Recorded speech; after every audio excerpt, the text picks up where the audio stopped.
Hey everybody, it's Greg Reich. We're here in the Bucket, Pawtucket, Rhode Island. It's a frigid Sunday afternoon, and no place I'd rather be than downtown Pawtucket on a snowy, icy, crispy day, talking about who's holding the bag. And the word of the day today is bindle. Bindle. The tenants are the one carrying the bindle. And I'm bringing this up because there's a common misconception that I've touched on in other videos that the landlord is the big bad wolf. We're greedy fat cats, we're greedy pigs. I love that. Greedy pigs. We're just out there looking to take everybody's money and rob them blind. That's what we are. Couldn't be any further from the truth. And the point and the crux of my video is that we are the last ones to get paid, which we've talked about, but ultimately the tenant is the one that's carrying the load, the very heavy load of all the variables that are thrown at the landlord, starting with the home costs, the interest rate, the taxes, the insurance, the utilities, the management company, the contractors, the materials, legal fees, accountants, yada, yada, yada. All of those things come at a cost, and in a inflated world that we live in now, the costs of everything are simply unmanageable for most, and we have to pass that cost along to somebody. And this is a business. This is not a social service for me. I'm not here to make friends and form long-lasting relationships and build a family with somebody. I'm here to make money and do so in a very ethical and efficient way. Okay? So when I have to pay 100% more in property taxes, 100% more in insurance costs, 30% more in utility costs, I'm not paying that, because then I'm being a bad business person. I'm losing money. That's not the name of the game. The tenant has to pay for it. So with this recent push on the lead laws, okay, that are upon us now and to be coming in October, that's going to wipe out what, if any, savings a landlord has. If they have to do lead abatement, just the inspections alone are going to cost thousands and thousands. Wait till the work starts. Wait till the tenant withholds their rent. Wait till the evictions happen. Wait till the lead companies come with the X-ray machine. They're going to come with the X-ray machine, look behind your wall and say, oh, there's a fleck of lead right there. We got to knock down the whole first floor. Insurance ain't covering it. The state's not covering it. The cities and towns not covering it. Good luck. So something like that, just as one thing,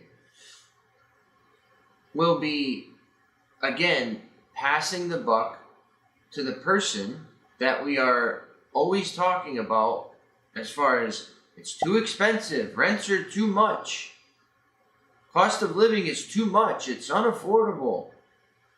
Well, sorry, it's a collection of a lot of bad situations. That's what it is. It's a collection of laws. It's a collection of economic philosophies, how people feel. Okay, it's a reflection of the market in general. It's a reflection of how cities and towns run their governments and their budgets. There's so many factors that come into play that create what is needed in order for a landlord to be profitable. And you're just hearing a smidget of that when you hear, oh, rent prices are up 20%. Yeah, well, so is everything else. And frankly, it's more. If we could ask for more rent, we would. But we can't because we don't want vacant units.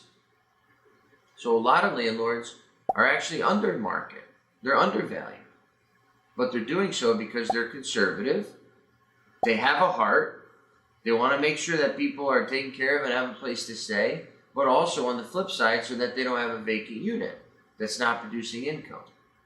So the bottom line is, anytime I see push towards rights and equality and better quality of living, I agree with those things, But what we don't talk about is the cost, the added cost that it's going to take to get there.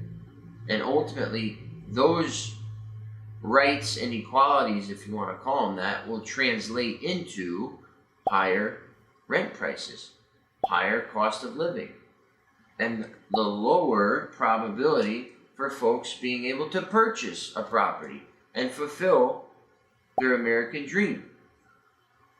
So each time we tack on something to the landlord, it just gets tacked right onto the tenant, and it makes them in a tighter spot than they already are. Most tenants are hand to mouth. They're just getting by. So the more that we add onto the landlord's plate, the more we keep these people stuck. Renting should be a temporary situation. It should be a stepping stone for you to get to where you're going. Whether that's moving in with a loved one, whether that's buying a property on your own, first-time home buyer, maybe you're buying a multifamily, you're going to live in one unit, rent the other ones. People shouldn't be tenants for decades and decades. They should be enjoying the benefits of home ownership. And the reason why also the market is so tight is because people are staying tenants for longer periods than normal, and the younger people that are finishing school are trying to compete and look for housing, and they can't find housing because people that are 35 and 40 are still clogged up in the tenant system.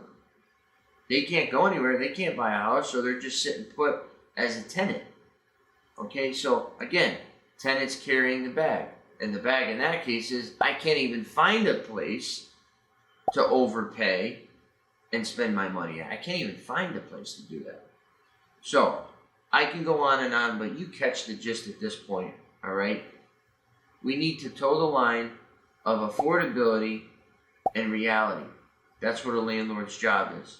And ultimately, the world that we live in is changing so rapidly that it's translated into astronomical housing costs for tenants.